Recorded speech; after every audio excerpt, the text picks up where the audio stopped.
Bismillah. Alhamdulillahirabbil alamin, arrahmanir rahim, maliki yaumiddin. Wassallallahu ala sayyidina Muhammadin imamil muttaqin wa ala alihi wa sahbihi ajma'in. Asyhadu an la ilaha illallah wahdahu la syarikalah wa asyhadu anna Muhammadan abduhu wa rasuluhu la nabiyya ba'dah. Allahumma shalli ala Muhammad wa ala ali Muhammad fa ya ibadallah ittaqullah. Kama qala Allah Ta'ala fi kitabihil karim, a'udzu billahi minasyaitonir rajim. Ya ayyuhalladzina amanu ittaqullaha haqqa tuqatih wa la tamutunna illa wa antum muslimun. Shadaqallahul azim. Hamba-hamba Allah, para kekasih Rasul, kepada Allah kita panjatkan sujud syukur. Zat yang telah memerintah supaya hambanya gemar beramal saleh, meningkatkan kualitas iman, bersabar atas segala musibah, berakhlak mulia, bertutur kata manis. Allah perintah itu semua kepada kita supaya di dunia hidup kita selamat, di akhirat jadi hamba yang disayang oleh Allah Subhanahu wa taala. Salam sejahtera abadi kita sajikan pada Rasul yang paling manis mulutnya, paling benar kata-katanya, paling bijaksana keputusannya, paling tawadhu kepribadiannya, paling ikhlas hatinya, paling sayang terhadap sesamanya, paling kasih terhadap keluarganya. Itulah teladan abadi buat orang-orang yang beriman. Makamnya hampir tiap tahun kita ziarah di Masjid Nabawi. Nabi yang akan memberikan syafaat kepada umat, yang bukan cuma sekedar cinta di bibir, tapi benar-benar mengamalkan sunnah-sunnah beliau. Itulah Nabi kita, Nabi Muhammad sallallahu alaihi wasallam. Saudara-saudara, khutbah Jumat tidak lama, cuma 20 menitan. Itu sebabnya saya ingin memasuki soal-soal pokok, soal-soal general saja. Saya akan gambarkan pada bapak-bapak bagaimana Allah menyayangi kita, memberikan nasihat tentang hidup ini. Indah sekali caranya. Mari bapak, saya ajak terbang ke pantai-pantai Atlantik indahnya Al-Quran. Silakan di rumah masing-masing memperluas wawasan Al-Quran ini, supaya bapak-bapak bisa merasakan indahnya dan manisnya iman itu. Dalam bahasa agama, halawatul iman. Kita mulai, saudara. Di jalan tadi saya berpikir, ya Allah, saya harus khutbah apa yang saya baca langsung saya khutbahkan. Saya mendapatkan surat ini, Al-Imran ayat 133. Wasari'u ila maghfirati min rabbikum wa jannatin arduhas samawati wal ard u'iddat lil muttaqin. Wasari'u ila maghfirah. Bukankah dosa itu menyebabkan hidup gelisah, kata Allah? Bukankah orang-orang yang banyak dosa tidak tenang dalam menghadapi kehidupan? Bukankah orang yang gemar berbuat dosa itu hatinya kelabu, tidak jelas mana benar mana salah? Bukankah orang-orang yang banyak berbuat dosa, rumah tangganya tidak ada yang tenang? Lalu Allah masuk dengan nasihatnya, wasari'u ila maghfirah. Inilah saatnya engkau berminta ampun kepada Allah Subhanahu wa taala. Inilah saatnya kau bertobat kepada Allah. Ada istighfar, ada taubat. Kalau istighfar, taubul maghfirah, minta ampun. Kalau taubat, ar-ruju' ila Allah, ya kembali ke jalan Allah. Wasara'u ila maghfirah, bersegeralah kamu meminta ampun kepada Allah. Bi rabbikum ar-rabb. Tidak dipergunakan kata Allah di sini. Ar-rabb, Maha pemelihara kamu. Artinya begini, kepada siapa lagi engkau mencari pemeliharaan selain kepada Allah Subhanahu wa taala? Kalau kau mencari pemeliharaan bukan kepada Allah, binasalah hidup kamu. Melanjutkan Allah ayatnya. Silakan bapak-bapak melanjutkan di rumah nanti. Wa jannatin arduhas samawati wal ard. Jadi orang-orang yang punya dosa besar, bapak-bapak macam kita, tetap diampuni dan masuk surga. Ini garansi dari Allah. Cuma surga kita kecil. Surga buat orang-orang yang banyak dosa, sesudah diampuni dosanya, arduhas samawati wal ard, seluas langit dan bumi yang kamu tempati itu. Jadi kalau bapak terbang sekarang ke Toronto atau ke Amerika 26 jam pakai pesawat, terbang ke Australia 6 jam pakai Lufthansa, bapak masuk surga, banyak dosa. Kata malaikat Ridwan begini, kau masuk surga. Kata kita, ya Allah, hamba banyak dosa. Ya, kata malaikat, surgamu karena banyak dosa kecil. Kita tanya, surgaku yang paling kecil itu yang mana? Kata malaikat Ridwan, itu yang cuma seluas langit dan bumi yang pernah kamu pijak di dunia ini. Bapak-bapak bayangkan surganya para nabi macam apa itu. Surganya orang-orang alim macam apa. Surganya orang-orang mukhlasin, orang-orang yang ikhlas kayak apa. Pendosa besar seperti kita masuk surga, surganya yang terkecil seluas langit dan bumi. Ini ayatnya. Bapak bisa lihat surat Al-Imran ayat 133. Untuk siapa surga yang sekecil itu? Wa'iddat, telah kusediakan lil muttaqin, buat orang-orang yang muttaqin, orang yang semula gemar berbuat dosa kemudian berhenti dari perbuatan dosa itu. Saudara-saudaraku yang saleh-saleh, yang baik-baik semua. Orang baik bukan orang yang tidak pernah berbuat dosa. Mencari orang hidup tanpa dosa sama mencari kuda bertanduk, tidak ada. Dan kalau manusia tidak punya dosa, Allah punya sifat maha pemaaf. Yang akan dimaafkan itu siapa itu? Allah punya sifat maha penerima tobat. Tandanya makhluknya banyak berbuat dosa. Kalau bapak ngaji ke pesantren saya ajari hadis. Kullu bani Adam khata'un. Anak Adam itu semua banyak dosa. Wa khalaq khata'ina tawwabun. Orang baik bukan orang yang tidak pernah berbuat dosa, kata Nabi. Umatku yang baik apabila berbuat dosa, salah, sadar perbuatannya salah, cepat arruju', ia kembali ke jalan Allah. Itulah umatku yang paling baik. Astagfirullahaladzim. Bapak-bapak, Umar bin Khattab kepala perampok Mekah Madinah. Sejarah manapun menceritakan itu. Barang haram dia makan. Maaf. Umar bin Khattab zina sebenjam. Jadi kalau bicara dosa, Umar bin Khattab sempurna dosanya. Sempurna. Tapi usia 41 tahun beliau tobat. Diserahkan senjatanya kepada Nabi. Hartanya dimanfaatkan buat ibadah jalan Allah, mencari keridhaannya. Dibahagiakannya masyarakat sekitarnya. Hidupnya buat agama. Sekali waktu Nabi berwudu kehabisan air, Umar mencari air. Nabi kehabisan air. Didapat air, dituangkan oleh Umar, Nabi berwudu. Berwudu Nabi. Sesudah membasuh muka, Nabi membasuh tangan, diangkat muka Nabi begini. Kata Nabi, Umar, 10 sahabat akan masuk surga tanpa hisab, antara engkau Umar bin Khattab. Dosa bapak-bapak ini apalah, nggak ada apa-apa dibanding Umar bin Khattab. Saya kira Umar sebesar itu kesalahannya, Allah ampuni. Saudara-saudara, besar kecil, jauh dekat, tinggi atas bawah, merah kuning hijau biru, panas dingin, itu kan cerita ilmu manusia. Bagi Allah tidak terlibat dengan itu semua itu. Kita lanjutkan. Siapa itu juga orang-orang yang bertakwa sesudah dosa? Alladzina yunfiquna fis sarai wad dharra.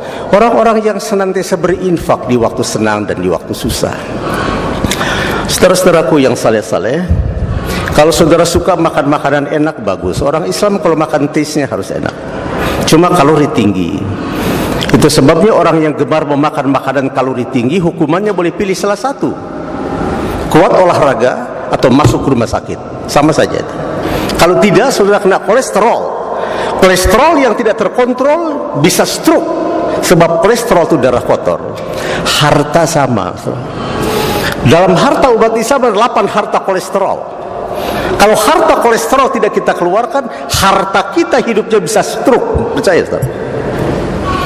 Bapak suka dengar ada orang hidup jadi miliuner, punya anak 6-6-nya kena narkoba. Itu stroke hartanya. Bapak suka dengar ada orang hidupnya kaya raya, tidak bisa tidur, gelisah hidupnya. Itu stroke hartanya itu. Ada orang hidup kaya raya gelisah, tidak berkesudahan.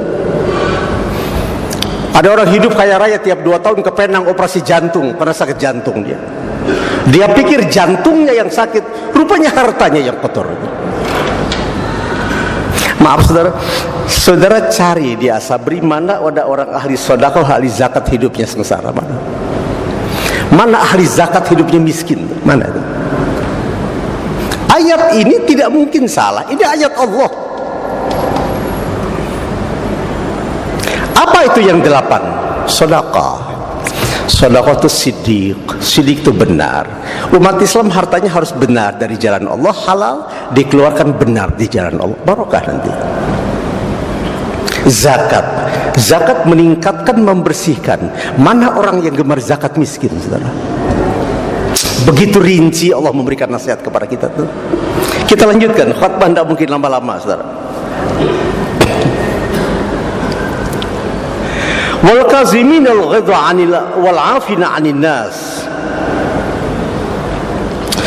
yakni orang-orang yang menahan amarahnya dan memaafkan setiap kesalahan orang. Saudara-saudara yang saleh-saleh, orang berbuat dosa kepada kita, dia meminta maaf, tidak kita maafkan, hak kita. Cuma orang macam itu kalau berbuat dosa dia tobat pada Allah, Allah sulit memaafkan kesalahannya. Balance saja itu. Orang berbuat dosa kepada kita, dia meminta maaf, cepat kita maafkan. Kalau kita punya dosa, kita tobat pada Allah, sambil senyum Allah maafkan kesalahan kita. Tapi kekasih Allah bukan itu. Orang-orang yang disayang Allah, apabila orang berbuat dosa kepada kita, yang bersangkutan belum sempat minta maaf, dada kita sudah lapang memaafkan setiap kesalahan orang itu. Orang mencaci, memaki, memfitnah, habis kita difitnah. Dia datang ke meja kita, maafkan saya Pak, saya pernah memfitnah Bapak. Kita perlu kita cium dia, udah nggak usah dipersoalkan, sudah lama kok saya lupa, baru ahli surga. Bisa begitu, Ustaz, belajar begitu. Beragama jangan cuma di lidah, Ustaz, seperti kita sekarang ini. Beragama itu di amal. 1000 kali kita mengaku muslim, amal kita amal kafir, Yahudi juga di hadapan Allah. Itu tuh bukan begitu beragama. Agama itu di amal. Saya punya banyak para sahabat, bapak-bapak, dia nggak pernah bicara Islam sedikit pun. Akhlaknya akhlak Islam, hidupnya hidup Islam, sepatah nggak pernah bicara Islam dia. Saya juga punya banyak sahabat, orang kalau baca dalil bukan main dahsyatnya, kelakuannya jauh dari nilai-nilai Islam. Allah mengajarkan bukan begitu kepada kita. Amalkan agama itu secara benar. Saya lanjutkan. Wal 'afina 'anil nas, pandai memaafkan segala kesalahan orang. Lepas. Saya cari bahasa broadcast coba. Saudara-saudara, kita ini tidak punya apa-apa. Kalau tidak punya apa-apa, kenapa takut kehilangan apa-apa? Kita nggak punya apa-apa, kok takut kehilangan? Yang takut kehilangan itu karena merasa memiliki. Dia boleh takut kehilangan. Kita tidak merasa punya apa-apa. Buat apa kita takut kehilangan apa-apa? Maafkan setiap kesalahan orang. Baru orang besar. Orang besar itu memang, saudara, masalah besar saja dianggap kecil. Orang kecil masalah kecil dibesar-besarkan. Ini penutup ayatnya. Wallahu yuhibbul muhsinin. Allah sangat suka kepada muhsin, baik. Muhsinin, orang-orang yang selalu berbuat kebaikan, bukan sekali. Jadi ada continuity kebaikannya. Dia baik hari ini, besok baik, lusa tambah baik, lusa lagi baik, lusa bertambah baik, terus hidupnya baik sampai akhirnya hidupnya mendapat gelar husnul khatimah. Yang disebut dia mati dalam keadaan husnul khatimah. Ya ayyatuhan nafsul mutmainnah turji'i ila rabbiki radiyatan mardiyah fadkhuli fi ibadi wadkhuli jannati. Bapak-bapak, kalau melihat ayat yang itu tidak usah belajar tafsir lama-lama. Saya lihat waktunya, kalau mungkin saya jelaskan. Ya, 1 menit saya jelaskan. Kalau mau melihat ayat itu, suratul Fajar ayat 33 itu, Bapak tidak usah repot-repot. Mau melihat orang ini baik tidak akhir hidupnya, Bapak cari ICU rumah sakit, masuk rumah sakit. Ada 2 bentuk kematian. Ada mati soleh, ada mati toleh, mati jahat.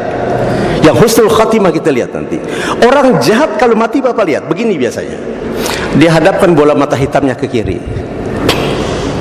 Kata malakal maut, waktu ajal tiba mas. Lalu karena dia takut, dihadapkan bola mata hitamnya ke kanan. Bapak lihat orang jahat kalau mati. Kata malakal maut, fa'ina tadhabun, kemana lari kamu? Biasanya orang jahat karena worry, karena takut, dihadapkan mukanya ke atas, matanya tuh. Beberapa menit menjelang ajal, kata malakal maut, kata Allah, hai malakal maut, putar amal jahat orang ini. Kalau bahasa adinda dari kepolisian, rekonstruksi itu. Nanti amal jahat kita diputar. Barang haram yang pernah saudara makan, saudara lihat waktu syakarat nanti. Orang yang pernah kita sakiti, kita lihat waktu syakarat. Orang yang pernah kita fitnah, kita tidak jujur, kita lihat waktu syakarat. Maaf, saya mohon maaf. Kalau kita pernah berbuat zina, wanita yang pernah kita zinai dihadirkan waktu syakarat itu, kecuali dia sudah tobat dari persoalan itu. Anak-anak yang tidak dididik dalam agama, kita lihat waktu syakarat. Seluruh kejahatan kita waktu syakarat diputar ulang, dibalik amal jahat lengkap tuh. Bahagian neraka mana kamu terima di alam barzah itu? Bukan alam kubur. Di kubur tidak ada hidup, di barzah. Kubur itu tempat kita kembali ke tanah 40 hari selesai. Barzah itu kalau pakai bahasa Asabri, transit house, waiting room, kamar penantian.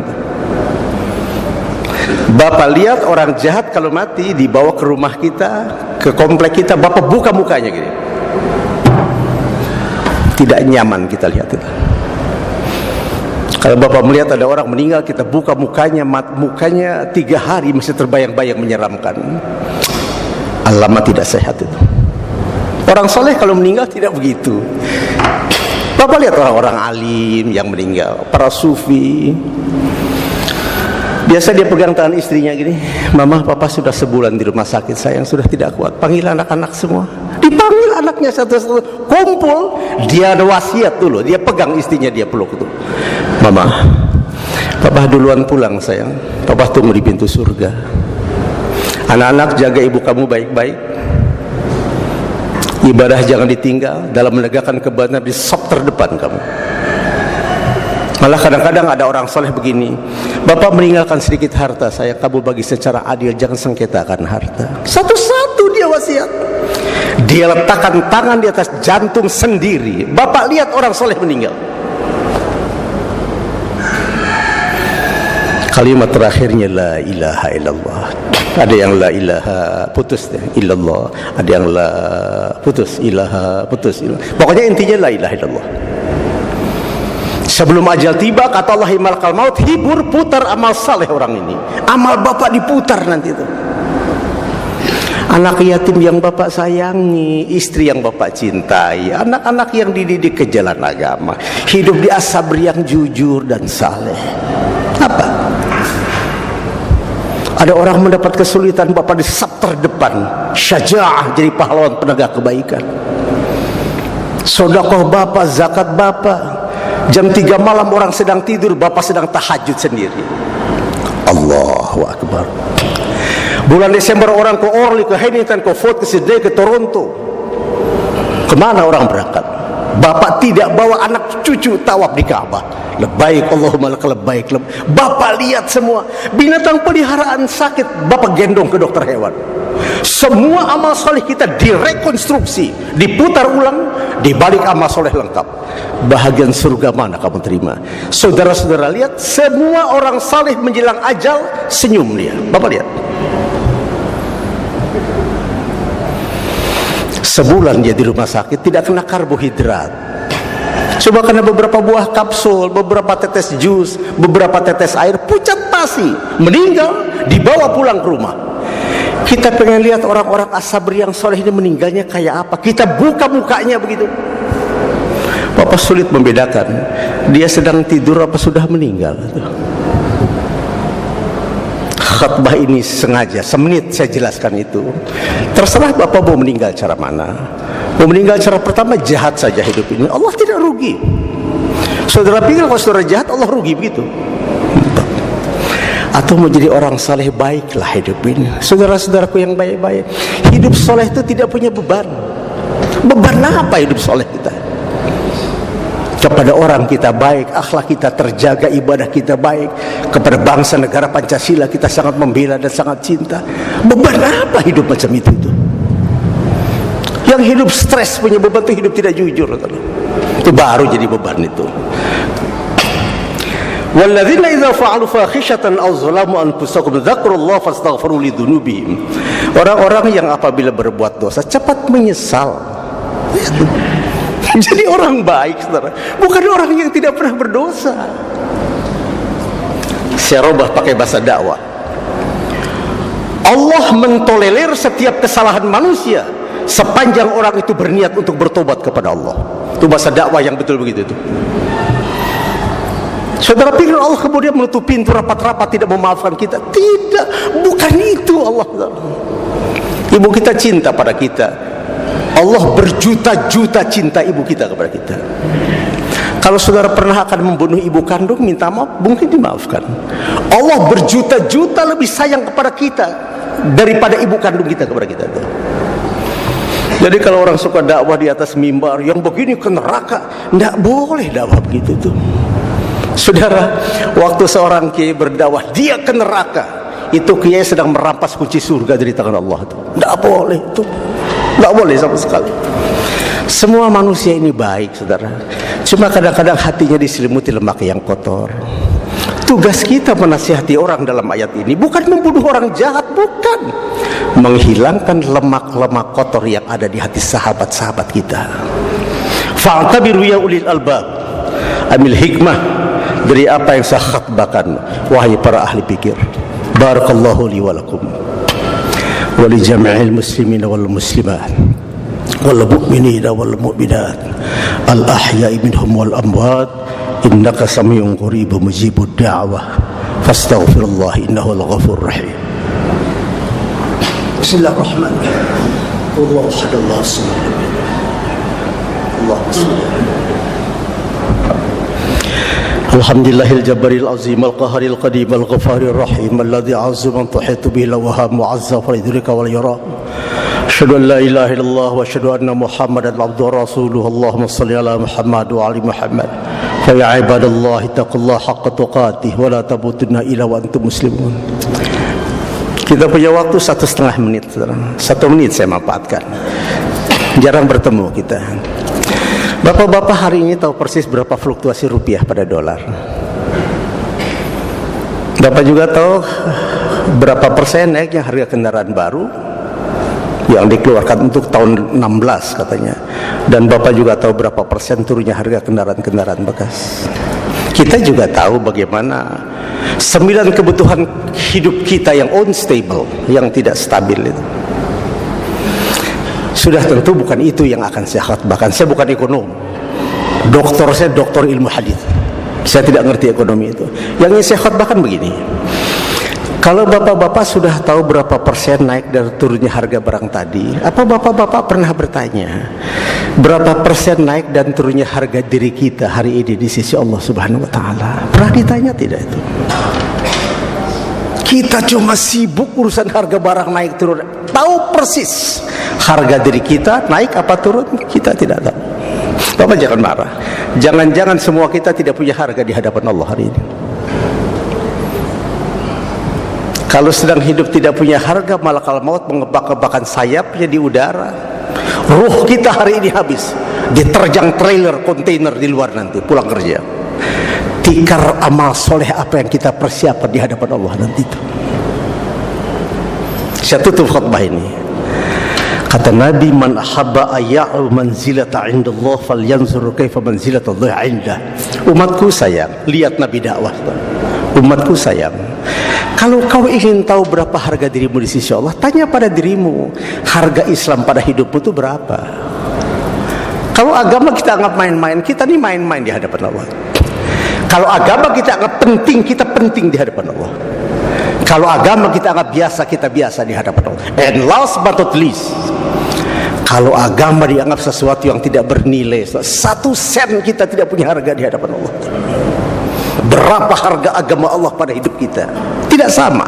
Itulah harga masing-masing kita di hadapan Allah. Saudara, tempatkan Islam pada posisi sentral, beragamalah dengan baik, amalkan agama sebaik-baiknya. Nanti Allah sayang kepada kita. Kalau hidup disayang Allah, dunia ini besar, saudara. Lapang. Dada kita ini lebih luas dari muka bumi, dari dunia. Lapang.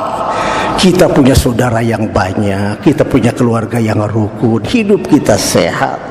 Kita jadi pengabdi bangsa dan negara sebagai sarana ibadah kita kepada Allah. Hidup kita nyaman. Kesana selalu hidup hendaknya kita arahkan bersama-sama. Allahumma sholli ala sayyidina Muhammad wa ali Muhammad.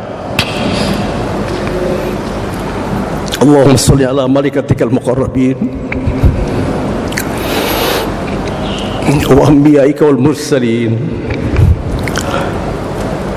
وأهل طاعتك أجمعين وأهل طاعتك أجمعين وأهل طاعتك أجمعين. اللهم اجعلهم يا أرحم الراحمين. اللهم إنا نعوذ بك من عذاب القبر يا الله، من فتنة المحيا والممات ومن فتنة المسيح الدجال. اللهم يا ربنا آتنا في الدنيا حسنة وفي الآخرة حسنة وقنا عذاب النار. والحمد لله رب العالمين. عباد الله، إن الله يأمركم بالعدل والإحسان وإيتاء ذي القربى وينهى عن الفحشاء والمنكر ولذكر الله أكبر.